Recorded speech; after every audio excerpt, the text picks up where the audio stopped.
Assalamu alaykum aziz ko'rmanlar.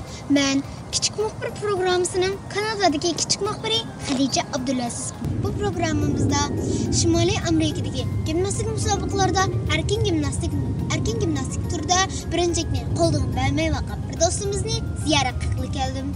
Bu do'stimizning kim bo'lganini bilmoqchi bo'lsanglar, diqqatinglar ekranimizda bo'lsin. Sümeyye bu yıl 9 yaşga kirgan bo'lib, 3 yaşından başlap ballet usuli o'rgangan. Keyin 6 yaşından başlap erkin gimnastik o'rgangan va jafoliq mashq natijasida bu yil orqama-orqa erkin gimnastika turi bo'yicha o'tkazilgan musobaqalarga qatnashdi. Assalomu alaykum, mening ismim Sumeyye. Bu yilda men 9 yoshga kirdim.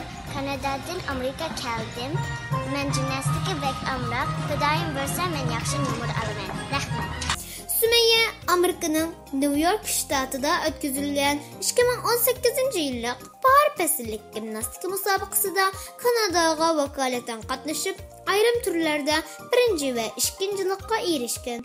Sümeyye yana bundan so'ng umumiy turda chempionlikni qo'lga keltirgan edi.